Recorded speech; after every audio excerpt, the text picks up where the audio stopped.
మేడ్చల్ నియోజకవర్గంలోని Boduppal municipal corporation పరిధిలోని 3వ డివిజన్ సాయి రెసిడెన్సీ నుంచి 28వ డివిజన్ బంగారు మైసమ్మ గుడి వద్దకు 10 కోట్ల నిధులతో జరగనున్న 60 ఫీట్ల రోడ్డు విస్తరణ ప్రాజెక్టుకు ఈరోజు మాజీ మేయర్ తోటకూరు అజయ్ యాదవ్ ప్రారంభించారు. ఈ ప్రాజెక్టు హెచ్ఎండిఏ 10 కోట్ల రూపాయల నిధులతో రూపుదిద్దుకోనుంది.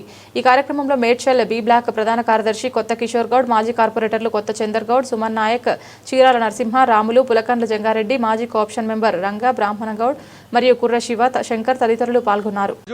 బోడుప్పల్ మున్సిపల్ కార్పొరేషన్ పరిధిలో చెంగచెర్ల నుంచి బంగారమాసప్ప టెంపుల్ వరకు ఎప్పుడు ఎన్నడూ లేని విధంగా హెచ్ఎండిఏ ఫండ్ ద్వారా ఒక 10 కోట్లతోటి ఈరోజు బీటీ రోడ్ స్టార్ట్ అవ్వడం జరిగింది. దీనికి ముఖ్యంగా కృషి చేసిన మా నాన్నగారు, మేడ్చల్ కాన్స్టిట్యున్సీ ఇన్ఛార్జ్ వజ్రేష్ యాదవ్ గారు, అలానే ఇన్ఛార్జ్ మంత్రి శ్రీధరబాబు గారు, అలానే మన ముఖ్యమంత్రి సీఎం రేవంత్ రెడ్డి గారు ప్రత్యేక ధన్యవాదాలు. ఎందుకంటే ఇన్ని సంవత్సరాల నుంచి ఒక 10 సంవత్సరాలు బీఆర్ఎస్ పరిపాలనలో ఒక్క రూపాయి కూడా గవర్నమెంట్ నుంచి మన కార్పొరేషన్కి రాలే. కానీ ఈరోజు కాంగ్రెస్ పార్టీ ఏర్పడిన తర్వాత 2 ఇయర్స్లోనే దాదాపు ఒక 100 కోట్ల నిధులతోటి హెచ్ఎండిఏ ఫండ్ తోటి మనం ఇక్కడ అభివృద్ధి చేసుకుంటున్నాం. దానికి ముఖ్యంగా సహకరించిన ఈ ముగ్గురికి ఇక్కడ లోకల్ అభ్యర్థి, లోకల్ వ్యక్తి మా నాన్నగారు బోడుపల్ గురించి మంచి అవగాహనతోటి మనం ఈరోజు నిధులు తెచ్చి డెవలప్ చేస్తున్నాం.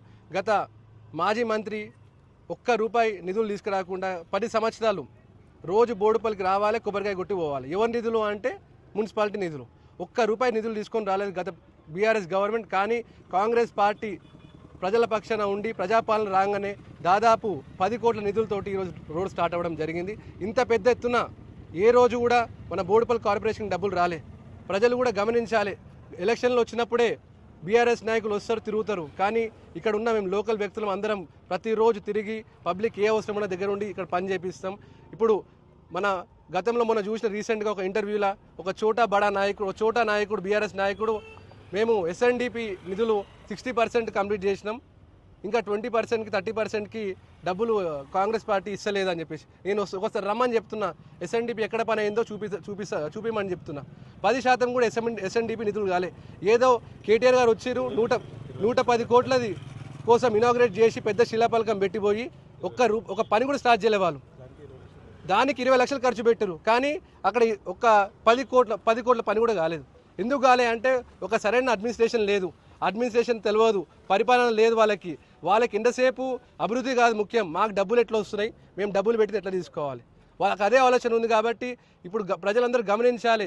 రేపు రాబోయే ఎలక్షన్లలో కూడా బీఆర్ఎస్ పార్టీని తరిమి కొడతారు. కాంగ్రెస్ పార్టీ ఇక్కడ భారీ మెజార్టీతో గెలుస్తుంది. మేము కూడా వెయిట్ చేస్తా ఉన్నాం ఎలక్షన్ల కోసం. మేము చేసినాం గతంలో ఒక 6 మంత్స్లో వీళ్ళు ఏం డెవలప్ చేస్తారని అనుకున్నారు. కానీ 6 నెలల్లో బోడుపల్లి అభివృద్ధి ఏందో చూపించినాం. 6 మంత్స్లో ఏ గల్లీ పోయినా, ఎక్కడ పోయినా రోడ్లు కానీ, డ్రైన్స్ కానీ, పార్కులు కానీ అన్నీ డెవలప్ చేస్తున్నాం. మీరు ఇప్పుడు చూస్తున్నారు రాచెరువు గురించి గత మంత్రి గారు, మాజీ మంత్రి పోయి ప్రెస్ మీట్ కూడా ఇచ్చిండు. మేము చుట్టూ బండి ఏర్పాటు చేస్తాం, అవన్నీ వాకింగ్ ట్రాక్ చేస్తాం, అది చేస్తామని చెప్పేసి. కానీ ఏ పని చేయలే. కాంగ్రెస్ పార్టీ వచ్చిన తర్వాతనే ఈరోజు రాచెరువు 9 కోట్ల నిధులతోటి హెచ్ఎండి ఫండ్ తోటి మంచి అభివృద్ధి చెందుతుంది. రేపు ఈ 3 సంవత్సరాలు కూడా మాదే పాలన ఉంటుంది. కాబట్టి ఈ 3 సంవత్సరాలలో బోడుపల్లి ఒక మంచి మోడల్ సిటీలా మేము చేస్తాం. 100 కాదు 150 కోట్ల ఫండ్ కూడా తీసుకొచ్చి బోడుపల్లిని అభివృద్ధి చేస్తానని తెలియజేస్తూ నాకు ఈ అవకాశం ధన్యవాదాలు. Thank you.